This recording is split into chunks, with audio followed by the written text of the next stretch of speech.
Rosalie, ano ang ginagawang aksyon ngayon ng Kamara hinggil sa bagay na yan?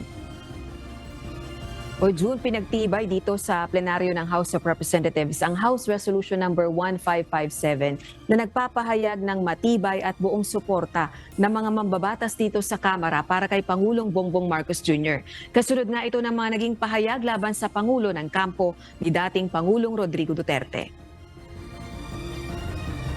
Ang resolution sa House of Representatives inilabas din matapos na ipagtanggol ni Speaker Martin Romualdez ang pinsan laban sa dating presidente at anak nitong si Davao City Mayor Sebastian Baste Duterte.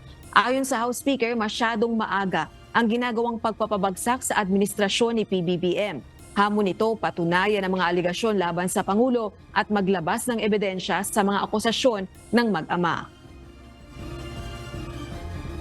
So, unless we have proof na yung mga aligasyon ninyo na kung bakit nananawag ka dyan sa aking mahal na President Ferdinand R. Marcos na bumaba sa pwesto, sana mag-isip-isip muna kayo,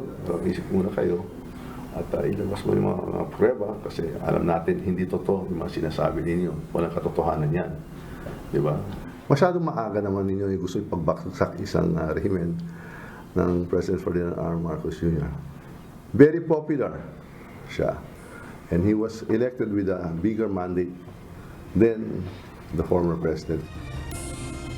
Dagdag pa ng speaker, tigilan na ang pangloloko sa taong bayan at igalang ng pamilyang Duterte ang presidente ng Pilipinas. Pinagbibitiw sa pwesto ni Mayor Baste si PBBM samantalang inaakusahan naman ng nakatatandang Duterte ang Pangulo na nasa narco list umano ng Philippine Drug Enforcement Agency o PDEA. Tigilin mo na yung budol-budol nyo. Diba? Dapat seryoso na tayo at igalang na rin natin ang ating presidente ng trabaho na maiging masipag siya at talagang tinatrabaho niya yung magandang buhay para sa mga Pilipino. Sa huli, ipinahayag ni Speaker Romualdez na harapin na lang ng dating presidente ang mga nilabag nitong batas nang nakaupo pa itong Pangulo ng Pilipinas. Baka meron kayong mga concerns or issues na kailangang iharap mo yung batas na baka na ilabag mo yung sa administrasyon mo. Pero tigilan mo na lang yan kasi yung Pilipinas nagtatrabaho ng maigi at nakikita ng buong mundo nakakaisa na ang Pilipinas. Kung kayo lang dyan sa Davao ay gumagawa na lang ng mga istorya. Nagsalita rin ang ilang leader sa Kamara sa panawagang pagbaba sa pwesto ni PBBM. I think it's totally uncalled for.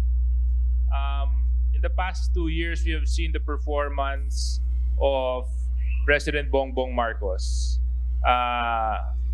We have seen how he has managed the economy coming from the pandemic.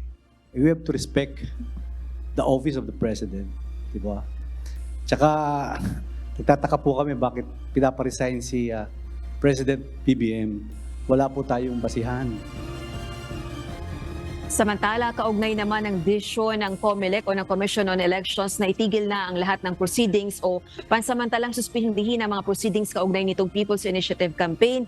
Welcome development ito para kay House Majority Leader Manuel Jose Dalipe. Gayunman naninindigan ng Kamara na dapat magkaroon pa rin ng talakayan sa pagitan ng mababa at mataas na kapulungan ng Kongreso kung paano pa rin maisusulong yung pag-amyenda sa economic provisions ng saligang batas. Balik sa iyo, June. Yung bang resolution na yan, Rosalie, ay parang pagpapahayag lamang ng suporta at wala itong kaakibat na aksyon? O, tama ka dyan, June. Sabi nga kanina ng isa sa mga leader ng Kamara, reiteration lang ito sa pagsuporta ng mga mambabatas dito sa House of Representatives sa pamumuno ni Pangulong Bongbong Marcos Jr. Lalo na at kahapon nga ay nagkaroon ng kick-off rally ang Bangon Pilipinas, ang isinusulong ni Pangulong Bongbong Marcos Jr. Isa sa mga ipinaparatang masabi natin ni dating Pangulong Duterte kagabi ay yung pagpapalit ng forma ng gobyerno na parang ibinibintang niya nga dito sa mga mga taga-House of Representatives, Rosalie, ito ba'y nabanggit din doon sa pagpapahayag ng mga kongresista kanina?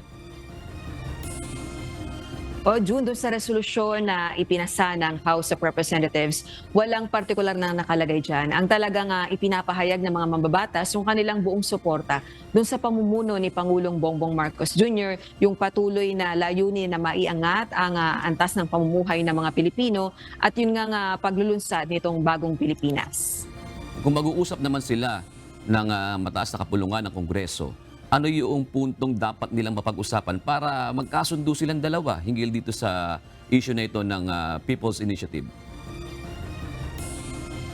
O June, yung mga liderato ng Kamara kanina na humarap sa mga tauhan ng media, willing na nga sila na makipag-usap sa kanilang mga counterparts sa Senado para isulong yung tinatawag na Resolution of Both Houses number 6, kung saan yung pagtutuunan lamang ng pansin ay yung economic provisions ng saligang batas na sinasabi nga ng mga mambabatas na outdated na.